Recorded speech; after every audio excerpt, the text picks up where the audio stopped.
Margins, mark to market और settlement.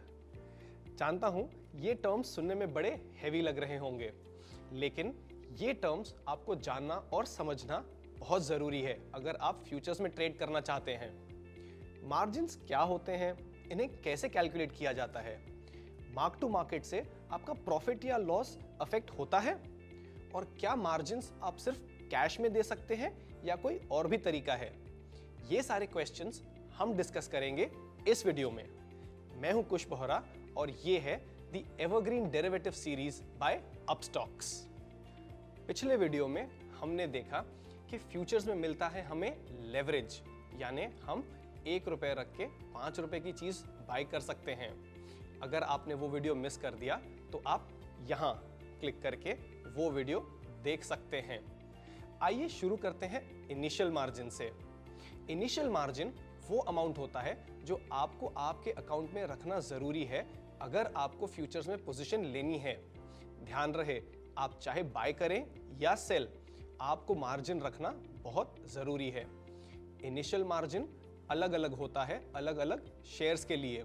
जैसे Reliance, Tata Motors, इन shares के लिए आपको इनिशियल मार्जिन रखना पड़ सकता है 20 से लेके करीब 40% तक का। निफ्टी और बैंक निफ्टी जैसे इंडेक्स में मार्जिन अक्सर होता है थोड़ा कम, क्योंकि ये होते हैं कंपैरेटिवली लेस रिस्की। किस स्टॉक में कितना मार्जिन चाहिए ये आप चेक कर सकते हैं मार्जिन कैलकुलेटर पे अपस्टॉक्स के अकाउंट में। आप यहां क्लिक करके पता कर सकते हैं कि आपको कोई भी फ्यूचर पोजीशन लेने के लिए कितना मार्जिन लगेगा। हो सकता है आपको ये मार्जिन हैवी लगे या बड़ा लगे, बट ये इंटेंशनली रखा गया है। एक्सचेंजेस ये नहीं चाहते कि कोई भी छोटे इन्वेस्टर्स फ्यूचर्स बिना पूरी तरह जाने, बिना पूरी तरह समझे उनमें ट्रेड करें, इसलिए मार्जिन्स को इंटेंशनली हाई रखा गया है। किस स्टॉक या इंडेक्स के फ्यूचर को बाय करने के लिए आपको कितना मार्जिन लगेगा, ये आप अपस्टॉक्स के मार्जिन कैलकुलेटर पे चेक कर सकते हैं। आप यहां क्लिक करके पता कर सकते हैं कि किसी स्टॉक या किसी इंडेक्स में आपको कितना मार्जिन रखना है अगर आपको उसमें पोजीशन लेनी है तो। अब हम बात करते हैं मेंटेनेंस मार्जिन की। मेंटेनेंस मार्जिन वो मिनिमम अमाउंट होता है जो आपको आपकी पोजीशन पे बनाए रखना जरूरी होता है at all points of time. चलिए इसे भी एक एग्जांपल से समझते हैं। रिलायंस इंडस्ट्रीज का एक फ्यूचर जिसकी टोटल कॉन्ट्रैक्ट वैल्यू है 6 लाख रुपए, आप बाय करते हैं 20% के इनिशियल मार्जिन से, यानी 1,20,000 रुपए रखकर। इसका मिनिमम मार्जिन है मान लीजिए 10%, यानी इस पोजीशन पर आपके अकाउंट में हमेशा 60,000 रुपए होने चाहिए। अगर रिलायंस नीचे गिर जाए और आपका लॉस हो रहा है 60,000 रुपए, तो आपके 1,20,000 के इनिशियल मार्जिन से 60,000 रुपए चले गए। अब आप मिनिमम मार्जिन पे खड़े हैं। अगर यहां से पोजीशन नीचे जाती है और आपको होता है बड़ा लॉस, तो आप चले जाएंगे मेंटेनेंस मार्जिन के नीचे। इस समय ब्रोकर आपकी पोजीशन स्क्वायर ऑफ कर सकता है।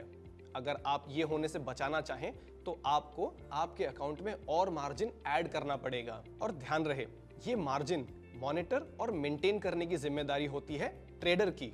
अब हम बात करने वाले हैं एक बहुत ही इंपॉर्टेंट टर्म की, वो है mark to market. In very simple terms, mark to market होता है किस तरह से आपकी पोजीशन डेली बेसिस पे प्रॉफिट या लॉस के लिए सेटल की जा रही है। चलिए इसे समझते हैं एक एग्जांपल के साथ। हमारे रिलायंस इंडस्ट्रीज का एग्जांपल लेते हैं। अगर आपने एक लॉट रिलायंस इंडस्ट्रीज का बाय किया है 2400 रुपए के दाम पे 250 शेयर्स, अब पहले दिन के क्लोज पर रिलायंस चला गया 20 रुपए से ऊपर, यानी आज आपका मुनाफा हो रहा है 5,000 रुपए का। ये 5,000 रुपए आपके अकाउंट में क्रेडिट हो जाएंगे। अगले दिन अगर रिलायंस ऊपर चला गया 30 रुपए से, तो उस दिन आपका मुनाफा हो रहा है 7,500 रुपए का। ये पैसा भी आपके अकाउंट में क्रेडिट हो जाएगा। तीसरे दिन अगर रिलायंस 30 रुपए से नीचे गिरता है, तो आपका उस दिन का लॉस है 7,500 रुपए का। ये पैसा आपके अकाउंट से डेबिट हो जाएगा। तो क्या आप देख रहे हैं कैसे डेली बेसिस पे जो आपका प्रॉफिट या लॉस होता है वो आपके अकाउंट में कैश में सेटल हो रहा है। ये है mark to market for long positions.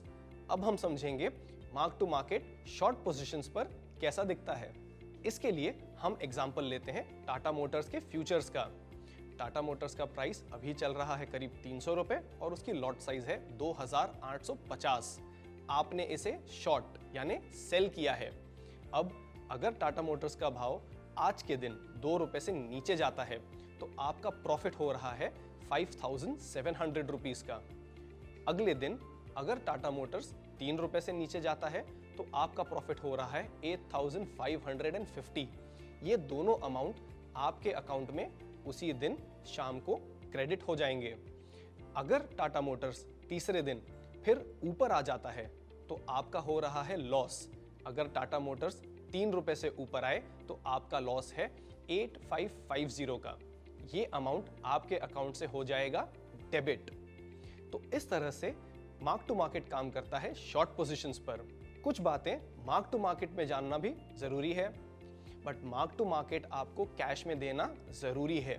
और दूसरी बात, मार्क टू मार्केट का मतलब ये नहीं कि आपकी पोजीशन क्लोज आउट हो रही है, ये सिर्फ सेटल हो रही है डेली बेसिस पर।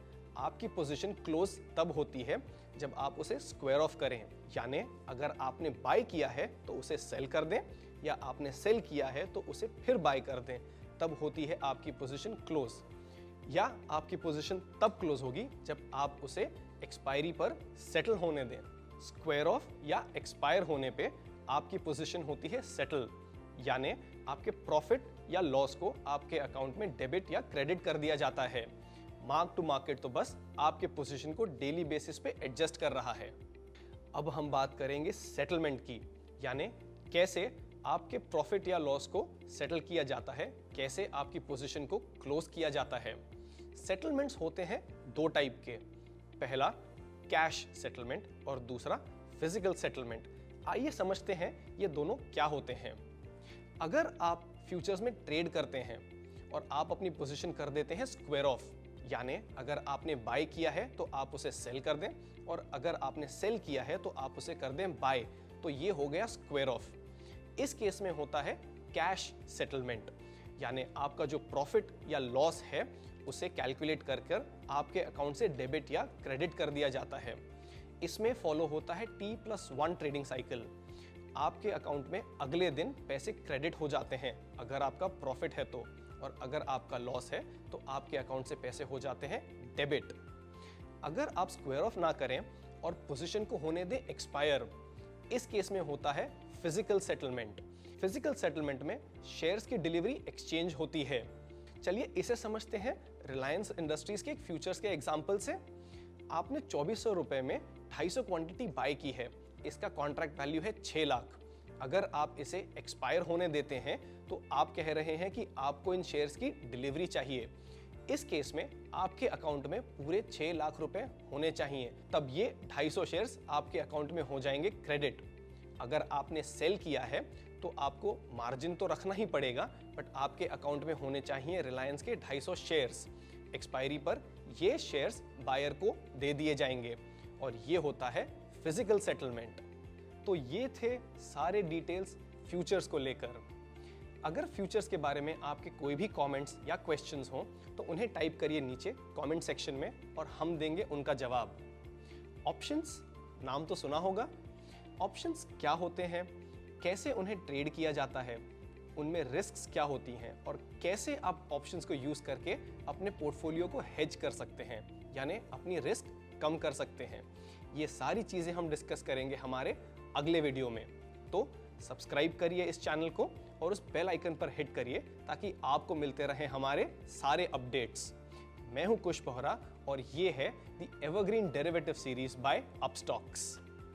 अच्छी लर्निंग का सीक्रेट है रेपिटेशन। तो अगर कोई भी टॉपिक या कॉन्सेप्ट आपको नहीं समझ में आया तो इस वीडियो को दोबारा प्ले कीजिए, तब तक जब आप उस कॉन्सेप्ट को ठीक तरह से समझ न जाएं।